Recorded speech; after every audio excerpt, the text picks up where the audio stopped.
Hello dear students, welcome back to our YouTube channel defacto classes. Dear students, आज की video में हम पढ़ने वाले हैं एक्सरसाइज 2.4 का पार्ट 2, क्योंकि पार्ट 1 ऑलरेडी मैं अपलोड कर चुका हूं।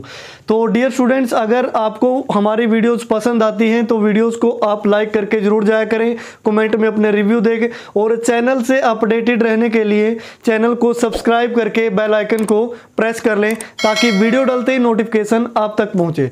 तो शुरुआत करते हैं पार्ट 2 की क्वेश्चन नंबर 6 से, क्योंकि 1 to 5 प्रीवियस पार्ट में कवर कर चुके हैं। 6 to आप फर्दर जो भी क्वेश्चन है तो वो हम इस पार्ट में कवर करेंगे। जो क्वेश्चन नंबर 6 बड़ा सिंपल सा है। So that the sequence whose nth term are given below are not convergent. हमें साबित करना है कि कन्वर्जेंट नहीं होगी। अब कन्वर्जेंट नहीं होगी, दिस मीन्स हम ये साबित कर देंगे कि कोची सीक्वेंस नहीं है। अब जो ये एक्सरसाइज है 2.4, इसमें सिर्फ एक ही टॉपिक चल रहा है, कोची सीक्वेंस। कोची सीक्वेंस है, कन्वर्जेंट है, कोची नहीं है, कन्वर्जेंट भी नहीं है। दूसरा कोई क्वेश्चन ही नहीं आ रहा अब तक, यानी कि 1 to 6 में तो अभी तक आए नहीं। आगे देखते हैं। तो 6 की शुरुआत करते हैं। यहाँ से nth टर्म ये गिवन है भी, ये क्या है, nth term. First part solve करते हैं। हेयर nth टर्म अगर ये गिवन है तो मैं mth टर्म निकाल लेता हूँ। am की वैल्यू क्या आएगी, 1 + 1/6 + 1/11 सो ऑन। फर्दर n की जगह क्या पुट कर देंगे हम, 5m - 4, यानी कि n की जगह m पुट कर दिया। अब ऐसे ही अगर मैं a2m की वैल्यू निकालता हूँ यहाँ, a2m तो क्या आएगा, 1 + 1/6 + 1/11 सो ऑन फर्दर चलता रहेगा। अब जो n था, n की जगह आप क्या पुट करोगे, 2m पुट करोगे। तो 1 यहाँ 2m पुट किया, 2 × 5 10, तो 10m - 4 होगा। लेकिन ये ध्यान रखना, m से लेकर 2m तक जाने के लिए कहीं ना कहीं बीच में क्या आया होगा, m से लेकर 2m तक जाने के लिए बीच में m + 1 m + 2 m + 3, तभी तो m + 2 तक गया, यानी कि स्टार्टिंग फर्स्ट से लेकर। यानी कि a2m को अगर मैं थोड़ा सिंपल वे में लिखूं तो इस तरीके से 1 + 1/6 + 1/11 plus so on. mth term भी आई होगी। mth टर्म क्या थी, 1/5m - 4। m + 1 टर्म भी आई होगी, m + 1। यहाँ m + 1 रखोगे तो 5m + 5 - 4 करोगे तो 1/5m + 1 होगा। सो ऑन, फिर जाके लास्ट में a2mth टर्म आई होगी, यानी कि 10m - 4। तो इस तरीके से यहाँ हमने m पुट किया, m + 1 m + 2 m + 3 m + 4 सो ऑन। लास्ट में क्या आया, 2m आया। तो इसको मैंने इस वे में लिख लिया कि बीच में ये वाली टर्म भी है। अब कोची सीक्वेंस की डेफिनेशन क्या है कि an - am का जो मोड है वो <i for all n > m के लिए। तो यहाँ से हम वैल्यू निकालते हैं, मोड ऑफ a2m - am, ठीक है ना। तो a2m क्या है, ये 1 + 1/6 + 1/11 plus so on 1/5m - 4 plus 1/5m और प्लस 1 प्लस सो ऑन 1 यहाँ से आएगा 10m - 4, ठीक है ना। अब इसमें से माइनस करना है भी आपने, मोड के अंदर में माइनस वाली टर्म ये लिख देता हूँ, 1 + 1/6 + 1/11 सो ऑन। mth टर्म क्या थी भी, 1/5m - 4, यानी कि ये कंप्लीट मोड। अब जब इस नेगेटिव की मल्टीप्लाई यहाँ करोगे 1 1/6, ये सारी टर्म्स क्या हो जाएंगी, कैंसिल आउट हो जाएगी। कहाँ तक, ये 5m + 4 तक। तो ये सिर्फ बाद वाली टर्म बची हुई, ठीक है ना, बाद वाली टर्म बचेगी। तो दिस मीन्स यहाँ से हम लिख सकते हैं a2m - am का जो मोड है, क्लियर। तो यहाँ से क्या बचा, इक्वल टू 1/5m + 1। ये तब था जब हमने m + 1 पुट किया था। अगर m + 2 पुट करते तो 5m और 5 और 2 5 × 10 यानी 5 × 2 10 हो गया, 10 - 4 6। तो अगली टर्म क्या बचती, 1/5m + 6 सोन। ऐसे लास्ट में जब 2m पुट किया था तो क्या आया, 10m - 4 आया, ठीक है ना। अब अगर आपसे पूछा जाए भी जो इनमें 1 के डिवाइड में डेनोमिनेटर है सबसे बड़ा कौन सा है, सबसे बड़ा आप बोलोगे 10m - 4, यानी कि यहाँ डेनोमिनेटर छोटा है, फिर बड़ा, फिर बड़ा, फिर बड़ा, फिर बड़ा, इस तरीके से इंक्रीज हो रहा है। लेकिन अगर मैं इसको ऐसे लिख दूं कि ये जो वैल्यू है वो क्या रहेगी, ग्रेटर देन रहेगी, क्या रहेगी, ग्रेटर देन इक्वल टू रहेगी। अब ये क्यों लिखा ग्रेटर देन इक्वल टू, इसका रीजन है, देखो ये सभी के इक्वल है, इस ये जो सारी जो टर्म्स का सम है वो इसके इक्वल है, इसके मोड के इक्वल है। लेकिन अब इस टर्म को हम क्या कर रहे हैं, छोटा कर रहे हैं। छोटा कैसे कर रहे हैं, जैसे 1 मैं 10m लिख रहा हूं। देखो सबसे बड़ा डेनोमिनेटर क्या है, 10m - 4 है, समझ रहे हो। इससे भी बड़ा हमने क्या ले लिया 10m, क्योंकि ये 10m में से कुछ ना कुछ माइनस है 4, ये तो अकेला 10m ही है। अब एक तो 1 के डिवाइड में 2 हो और एक 1 के डिवाइड में 10 हो, कितना अंतर हो गया, 1/2 क्या होता है, बड़ा होता है कि नहीं, 1/10 तो बहुत छोटी वैल्यू आ गई, यानी कि ये बहुत छोटी वैल्यू ले ली, यानी कि सभी टर्म्स को हमने क्या कर दिया, छोटा कर दिया, 1/10m सो ऑन ऐड कर दिया इसको m टाइम्स। तो यानी कि राइट साइड वाली वैल्यू है वो क्या होगी, छोटी होगी, और लेफ्ट साइड वाली वैल्यू ये a2m माइनस am ये कंप्लीट क्या होगी, बड़ी होगी। तो इसको m टाइम्स जब आप ऐड करोगे तो यहाँ से ऊपर क्या हो जाएगा 1 1 1 1 m और नीचे एलसीएम आएगा 10m, तो ये कैंसिल आउट। तो जो a2m माइनस am है वो ग्रेटर देन आया, ग्रेटर देन इक्वल टू 1/10। अब यहाँ से मैं बोल रहा हूँ भी take epsilon is equal to 1/10, then जो a2m है, a2m माइनस am का मोड है वो क्या आएगा, ग्रेटर देन इक्वल टू 1/10। लेकिन जो रिजल्ट प्रूव करना था वो हमने क्या प्रूव करना था कि a2m माइनस am का मोड लेस देन एप्सिलॉन आना चाहिए for all n greater than equal to m के लिए। यानी कि जो ये वाला रिजल्ट है ये हमें चाहिए था, लेकिन हो गया उल्टा, एप्सिलॉन से छोटा आना चाहिए था, एप्सिलॉन की वैल्यू अगर 1/10 होगी तो ये तो उससे बड़ा आ गया, यानी कि ये जो हमने निकालना था उल्टा आ गया, उसका क्या आया, उल्टा आ गया। यानी कि ये बोल सकते हो ये तो हुआ ही नहीं, ठीक है ना, ये तो हुआ ही नहीं। अगर ये रिजल्ट नहीं साबित हुआ तो दिस मीन्स ये कोची सीक्वेंस नहीं है। तो लास्ट में एक लाइन लिखोगे, Here it is not a Cauchy sequence, hence it is not convergent। बड़ा सिंपल सा है। अब सेम क्वेश्चन ये है सेकंड वाला, सेकंड वाले में भी सेम एज इट इज आपने क्या करना है, a2m की वैल्यू निकालनी है और am की वैल्यू निकालनी है, इन दोनों की वैल्यू निकालनी है। जैसे मैं बता देता हूँ amh टर्म की वैल्यू क्या आएगी, 1 + 1/7 1/13, n की जगह m रखोगे तो 1/6m - 5 आएगा। ऐसे a2m रखोगे, 2m में 1 + 1/7 1/13, 2m से पहले तो m रखेंगे ना कहीं तो कहीं ना कहीं m रखोगे तो ये 1/6m - 5 आएगा। फिर m + 1 रखोगे, यहाँ 6m + 6 - 5, तो यानी कि ये क्या होगा 1/6m + 1 होगा। फिर m + 2 रखोगे, m + 2 तो 6m और 6 × 2 12, 12 - 5 7, तो यानी कि 1/6m + 7। फिर लास्ट में कहीं आप 1/2m रखोगे, तो जब 2 रखोगे तो 6 × 2 12 m - 5 आ गया, ठीक है ना। फिर वही चीज़ a2m में से आप am को माइनस करोगे, जब इस वाले में से ये वैल्यू माइनस होगी तो ध्यान से देखो ये जो 1/6m - 5 तक की टर्म है ये तो सारी कैंसिल आउट हो जाएगी, सिर्फ क्या बचेंगी, सिर्फ ये बाद वाली टर्म्स बचेंगी m + 1 से लेके लास्ट में 2mth टर्म तक। तो यानी कि इसको मैं क्या लिख सकता हूँ, equal to 1/6m + 1 + 1/6m + 7 so on 1/12m - 5 होगा, ठीक है ना। लेकिन फिर वही चीज़ इसको ग्रेटर देन इक्वल टू ले सकते हैं। अब इक्वल टू भी क्या ग्रेटर देन ही आएगा, इक्वल टू आप नहीं लगाओ तो ही अच्छा है, ग्रेटर देन ही आ रहा है ना। तो अब देखो सबसे बड़ा डिनोमिनेटर है 12m - 5, लेकिन इससे भी बड़ा ले लेता हूँ मैं 12m - 5 भी नहीं करते, तो सभी टर्म के नीचे 1/12m 1/12m। अब ये कितनी टाइम्स ऐड हो रहा है, m टाइम्स। ध्यान दो m टाइम्स क्यों है, क्योंकि देखो यहाँ से यहाँ तक m टर्म्स थी, फिर ये m + 1 टर्म थी और लास्ट तक फिर क्या है m टर्म्स ये हैं, यानी कि 2m तक। तो m + m total 2m term थी, पहली m टर्म्स तो कैंसिल होगी, लास्ट वाली m बची है तो इसको m टाइम्स लिखना पड़ेगा ना। तो दिस मीन्स अब सबसे बड़ा डिनोमिनेटर ले लिया तो ये ग्रेटर हो गया, तो ग्रेटर देन m टाइम्स इसका 12m एलसीएम आएगा, 1 को m टाइम्स ऐड करोगे m, तो दिस मीन्स यहाँ से वैल्यू क्या आई, a2m माइनस am का जो मोड है वो ग्रेटर देन आया 1/12 से। अब अगर taking epsilon is equal to 1/12, अगर 1/12 ले लिया तो दिस मीन्स यहाँ से क्या बन जाएगा कि जो a2m माइनस am का जो मोड है वो लेस देन क्या होगा, सॉरी ग्रेटर देन क्या हो जाएगा एप्सिलॉन। अब ये तो कोची सीक्वेंस की डेफिनेशन को प्रूव कर नहीं करता, यानी कि सेटिस्फाई नहीं करता, तो दिस मीन्स ये भी क्या है, कोची सीक्वेंस नहीं है, और कोची सीक्वेंस नहीं है तो दिस मीन्स ये कन्वर्जेंट भी नहीं है। बस बड़ा सिंपल सा है। अब इसका एक थर्ड पार्ट और है, बिल्कुल डिटो हो जाए तो कमेंट में यस जरूर लिख देना भी, सर हमारा हो गया, बड़ा सिंपल सा है भी।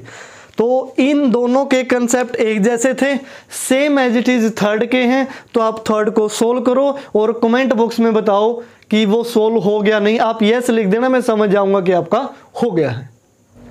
उसके बाद नेक्स्ट है क्वेश्चन नंबर 7। अब 7 की स्टेटमेंट कुछ इस टाइप से है, so that the sequence 1 + 1/4 1/7 so 1/3n-2 is not convergent. इसको हमें कन्वर्जेंट नहीं, यानी कि कन्वर्जेंट नहीं है, ये हमें प्रूव करना है। वाइल जबकि 1/n सो ऑन, ये जो एज इट इज लिखा है इज कन्वर्जेंट, अगर इसके साथ 1/n लगा दें मल्टीप्लाई में, अब ये क्या बन जाती है, कन्वर्जेंट बन जाती है। यानी कि एक ही क्वेश्चन के अंदर दो क्वेश्चन होंगे, एक को कन्वर्जेंट प्रूव करना है, एक को कन्वर्जेंट नहीं है ये प्रूव करना है। अब फर्स्ट वाला तो वही सेम एज इट इज, जो 6 क्वेश्चन वाला पैटर्न है सेम एज इट इज। देखो यहाँ से हम वैल्यू निकालते हैं फर्स्ट वाले में, इसको हम नॉट कन्वर्जेंट प्रूव करेंगे। am की वैल्यू निकाल लेते हैं, भी सेम वही कंसेप्ट है जो अभी हमने किया था। am की वैल्यू क्या आएगी, 1 + 1/4 + 1/7 सो ऑन, प्लस कर देंगे n की जगह m पुट कर देंगे तो 3m-2। अब वैल्यू निकालते हैं a2m की। a2m की जब वैल्यू निकालोगे 1 + 1/4 + 1/7 सो ऑन, कहीं ना कहीं इसमें mth टर्म भी आएगी, यानी कि पहले लिख लेता हूं मैं 1/3m-2, तो m + 1th टर्म भी आएगी। m + 1 पुट करोगे यहाँ तो 3m + 3 3 - 2 1, तो यानी कि 1/3m + 1 होगा। m + 2 पुट करो तो 3m + 3 2 = 6, तो यानी कि अब 6 - 2 4 हो जाएगा, तो 1/3m + 4, तो लास्ट में चलते चलेंगे लास्ट में 2m पुट कर देंगे, तो 2 × 3 6m और -2 हो गया। ठीक है ना, इस तरीके से। नाउ अब हमें जो वैल्यू निकालनी है वो किसकी निकालनी है कि a2m में से हमने am माइनस करके उसका मोड कर देना है। अब ध्यान से देखो, a2m ये वाला था, इसमें से am को हमने माइनस करना है, इधर ये क्या करना है, माइनस कर देना है। अब माइनस करोगे जब, यानी कि ये पूरी की पूरी सीक्वेंस जो टर्म्स ऐसे लिखे जाएंगी, ये सारा बाद में क्या होगा, माइनस, सभी के साइन चेंज हो जाएंगे। तो फर्स्ट से कैंसिल, सेकंड से, थर्ड से, सो ऑन mth टर्म से कैंसिल, क्योंकि यहाँ से यहाँ तक सेम वही m टर्म है, आगे फिर क्या है, टोटल m टर्म है, यानी कि तभी तो 2m टर्म बनी। तो यानी कि कौन से वाली टर्म बची, लास्ट वाली m टर्म बची, यानी कि 1/3m + 1 + 1/3m + 4 so on 1/6m-2, यानी कि ये टर्म बची है भी। ठीक है ना। अब इनमें से भी सबसे बड़ा डेनोमिनेटर है 6m-2, फिर वही ये वैल्यू है जो a2m - am का जो मोड है वो ग्रेटर आ जाएगी अगर सभी के डिवाइड में सबसे बड़ा डेनोमिनेटर ले लें, यानी कि 1/6m ले लेते हैं, -2 भी छोड़ते हैं, इससे भी बड़ा ले लेते हैं। हर एक टर्म के नीचे 1/6m 1/6m, और ये कितने टाइम्स है, m टाइम्स है भी, तो दिस मीन्स ये वैल्यू ग्रेटर देन होगी। m टाइम्स ऐड करोगे तो 6m आया एलसीएम, m टाइम्स 1 को ऐड करोगे तो m ये कैंसिल आउट, तो यहाँ से क्या बना, a2m - am वो ग्रेटर देन होगा किससे, 1/6 से।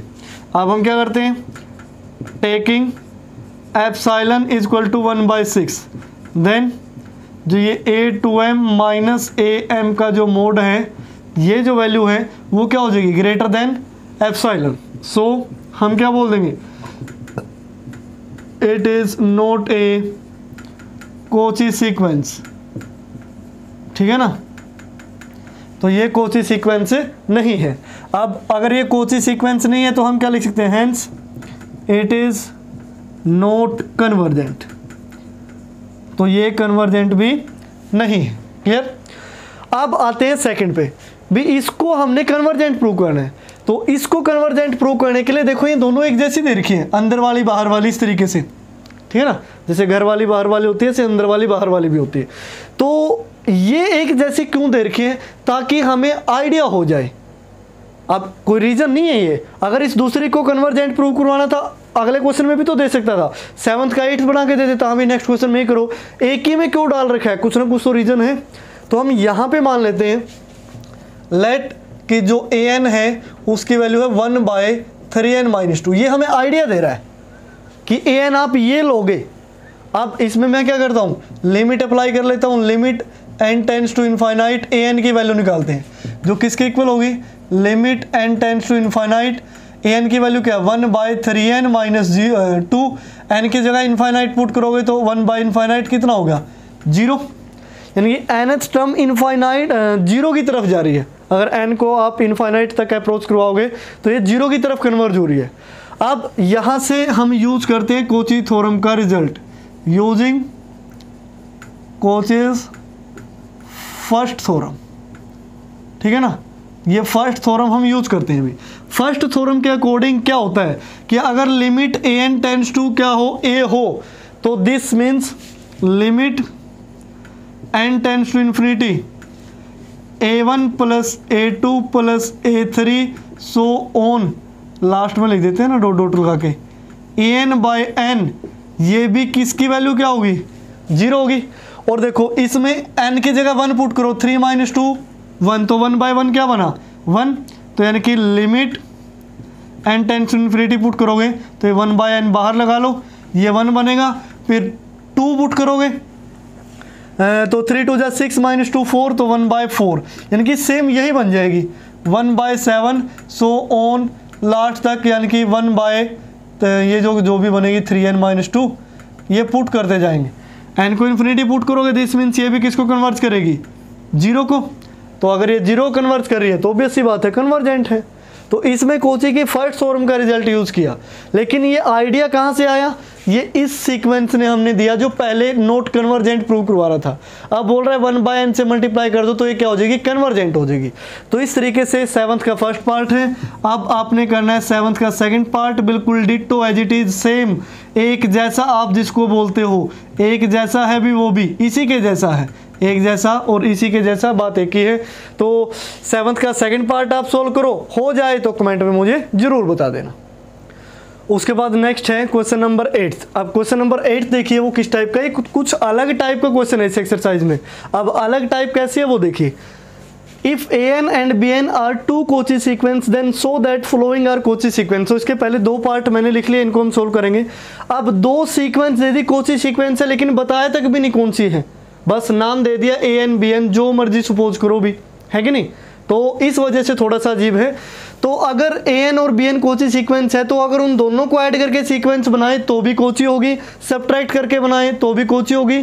थर्ड पार्ट में दोनों की मल्टीप्लिकेशन है, फोर्थ पार्ट में दोनों का डिवीजन है। तो प्लस माइनस डिस्कस कर लेते हैं। तो यहाँ से देखिए, इफ फर्स्ट को सोल्व कर रहे हैं, an and bn are Cauchy sequences, ये क्या है Cauchy सीक्वेंसेस है भी। अगर ऐसा है देन हम क्या लिख सकते हैं भी, there exist two positive integers m1, m2 such that, कि वो Cauchy की जो डेफिनेशन है उसको तो जरूर सेटिस्फाई करेगी ना, कि जो an माइनस am1 का मोड है, a के लिए m1 लिया है, b के लिए m2 लिया है, वो लेस देन एप्सिलॉन होगा for all n greater than equal to m1 के लिए। एंड दूसरा क्या है, bn माइनस bm2, क्योंकि ये bn सीक्वेंस के लिए ले रहे हैं, ये भी लेस देन एप्सिलॉन होगा for all n greater than equal to m2 के लिए। लेकिन यहाँ ध्यान रखें 2 सीक्वेंसेस है, हम एप्सिलॉन ले रहे हैं अभी। अगर मैं चाहूँ तो यहाँ एप्सिलॉन/2 भी लिख सकता हूँ तो भी कोई इफेक्ट नहीं पड़ेगा, एप्सिलॉन/3 भी लिख सकते हैं, एप्सिलॉन/4 भी लिख सकते हैं, अकॉर्डिंग टू आवर नीड, यानी कि जैसी हमको ज़रूरत है उसके हिसाब से हम एप्सिलॉन/2/3 कर देते हैं। अब मुझे /2 की ज़रूरत है, वो अभी बताएंगे क्यों ज़रूरत है, ठीक है ना, बात तो एक ही है। तो ये होगा, अभी ये हमें गिवन है। अब हम क्या करते हैं, सपोज कर लेते हैं, लेट जो m है वो मैक्सिमम वैल्यू है किसकी, m1, m2 की। m1 और m2 में से जो मैक्सिमम वैल्यू है वो क्या है, m हमने सपोज कर ली, ठीक है ना। इन दोनों से बड़ा है या इन दोनों में जो बड़ा है, जैसे मर्जी आप बोलो, ठीक है ना। Maximum value of m1 m2 क्या मान ली, m मान ली। अब हमें क्या प्रूव करना है, now we have to prove that कि कौन सी सीक्वेंस है an प्लस bn, तो a n plus b n minus कर दें एम टर्म्स यानी कि a m plus b m का जो मोड होगा वो लेस देन एप्सिलॉन होगा for all n greater than equal to m के लिए। अब ये जो मैंने लिखा है ना, ये प्रूव करना है आपको। अभी जो गिवन है वो मैंने लिख लिया और जो प्रूव करना है ये भी लिख लिया, यानी कि ये तो आप करोगे प्रूव, टू प्रूव, और जो इतना सारा फंडा मैंने लिखा है ये वाला, ये सारा क्या था हमें गिवन, समझ रहे हो। और ये जो बीच में एक लाइन लिखी है मैंने, ये वाली, ये मैंने क्या है सपोज अपनी तरफ से लिखा है भी, ये मैंने सपोज कर लिया।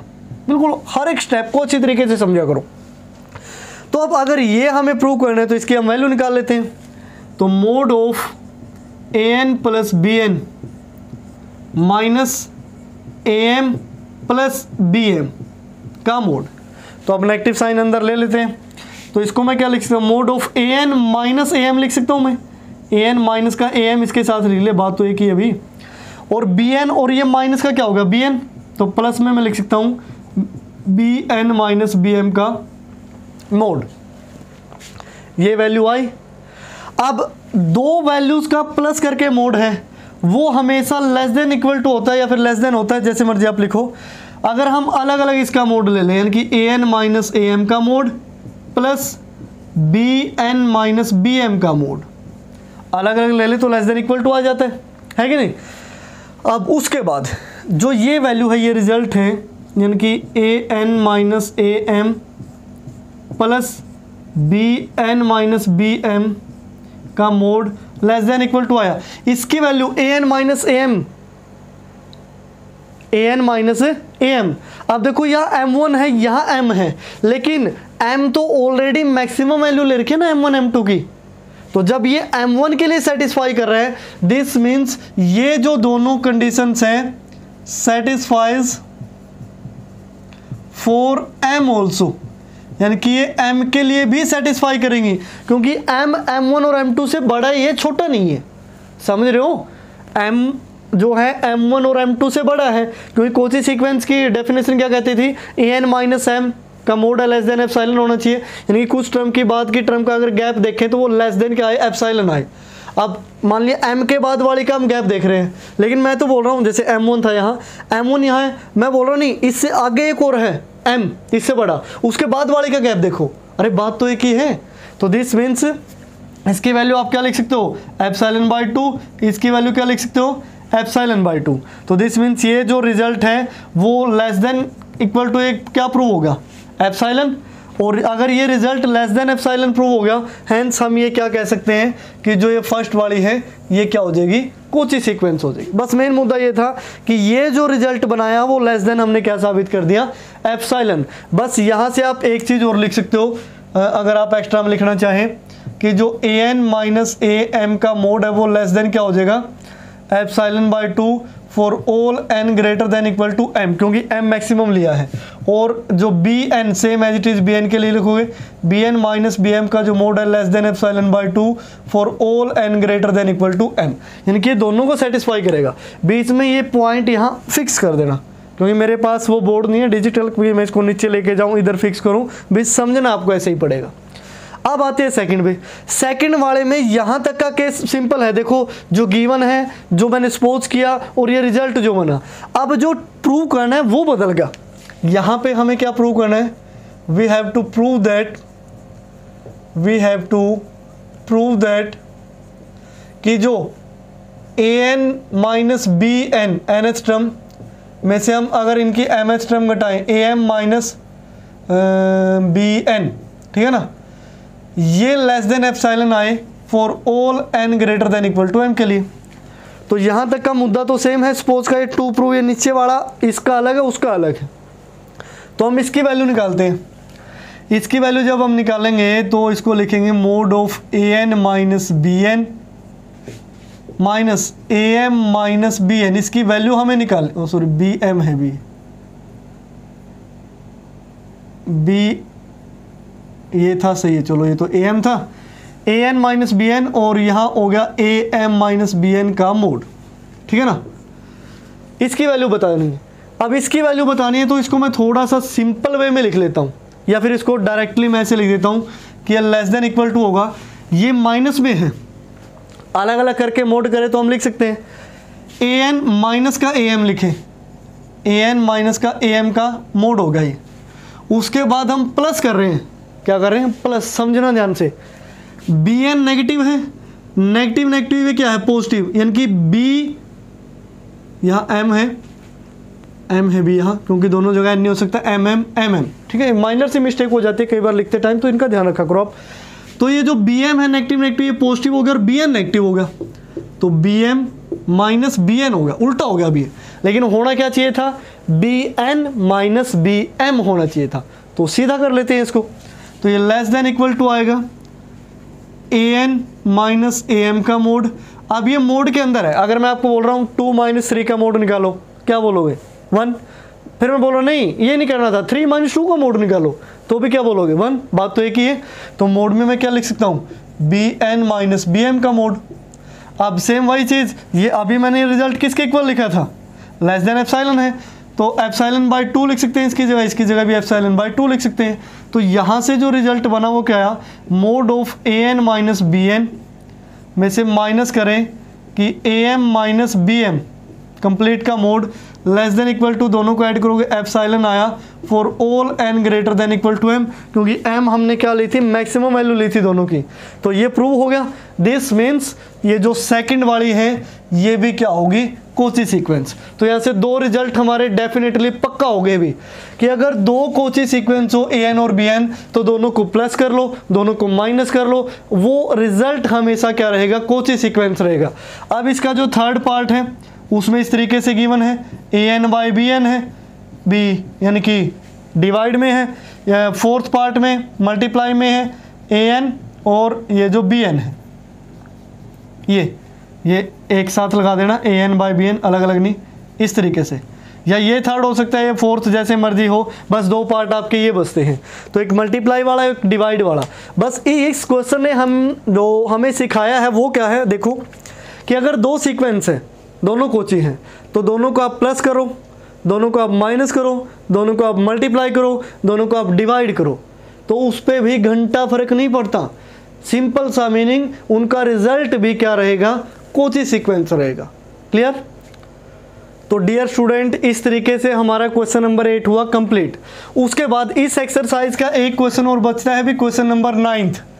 ये आप करेंगे खुद से, क्योंकि जब तक आप खुद से नहीं करेंगे हमें ये नहीं पता चलेगा कि आपने सीखा क्या है। ठीक है ना, सीखना जरूरी है, लेकिन ये नहीं है कि हर बार आप सिर्फ सीख ही रहे हैं, उसको परफॉर्म करना भी जरूरी है। अब 9th क्वेश्चन आपके लिए छोड़ दिया है, वो आपने प्रैक्टिस करना है, 1-2 बार ट्राई करना है, हो जाए तो ठीक, नहीं तो कमेंट बॉक्स में बताओ, हाँ भाई सर ये नहीं हुआ, तो उसका कुछ ना कुछ सोल्यूशन देंगे। लेकिन एक चीज़ और ध्यान रखा करो, जो स्टूडेंट्स व्हाट्सएप ग्रुप से ऐड नहीं हैं, व्हाट्सएप, ठीक है ना, नाम लेते ही ऐसा लग गया होगा भी पता नहीं सर आज तो क्या बताएंगे, यानी कि जो व्हाट्सएप ग्रुप में ऐड नहीं है वो एक बार डिस्क्रिप्शन बॉक्स चेक कर लें, बिल्कुल नीचे से आपको व्हाट्सएप ग्रुप का क्या मिलेगा, लिंक मिलेगा, वहाँ से आपने ग्रुप में ज्वाइन हो जाना है। ग्रुप के अंदर आपको पीडीएफ मिलती रहेंगी, क्योंकि बहुत सारे स्टूडेंट ऐसे हैं आपस में पीडीएफ इंटरचेंज करते रहते हैं, एक के पास है दूसरे के पास भेज दी, तीसरे के पास भेज दी, ऐसे चलता रहता है। और अगर कोई आपका क्वेश्चन ना निकले भी, आपको कहीं भी ना मिले, तो पिक उतारो, ग्रुप में डाल दो, कोई ना कोई स्टूडेंट आपको सोल्व करके दे देगा। लेकिन अगर कोई भी नहीं देगा, फिर मैं तो हूँ ही भी लास्ट ऑप्शन, है कि नहीं। तो मैं वेट करता हूँ कि आपको सॉल्यूशन मिल जाए, अगर वो 1-2 दिन नहीं मिलता है तो फिर मैं आपको वो बता देता हूँ। लेकिन अगर अर्जेंट होता है तो आप व्हाट्सएप ग्रुप में मैसेज कर दिया करो कि हाँ ये अर्जेंटली अभी चाहिए, तो वो अगर उस टाइम फ्री हैं तो दे देंगे भी, अगर कहीं बाहर हैं या ऐसा कुछ है तो शायद दे भी ना पाए, लेकिन हेल्प आपकी पूरी की जाएगी, ये मेरा आपसे प्रॉमिस है, ठीक है ना। तो ये क्वेश्चन नंबर 9 आपने खुद से करना है। आज के वीडियो के अंदर हमने क्वेश्चन नंबर 6 कंप्लीट किया, 7 कंप्लीट किया, 8 के 2 पार्ट किए, 9th मैंने आपके लिए छोड़ दिया, थोड़ा सा ये छोड़ दिया, ठीक है ना। तो यानी कि छोटा सा पोर्शन था इस एक्सरसाइज का जो कंप्लीट हो गया। तो इस एक्सरसाइज के साथ ही जो हमारा चैप्टर नंबर 2 है उसका भी हो गया भाई दी एंड। अब इसका दी एंड हो चुका है पहले 2 चैप्टर का, फर्स्ट सेकंड दोनों का, ठीक है ना। तो नेक्स्ट वीडियो में मैं मिलूंगा आपको चैप्टर नंबर 3 के साथ, इनफाइनाइट सीरीज के साथ, ठीक है ना। तो नेक्स्ट वीडियो तक बने रहिए डिफेक्टो क्लासेस के साथ, and thank you very much for watching my videos.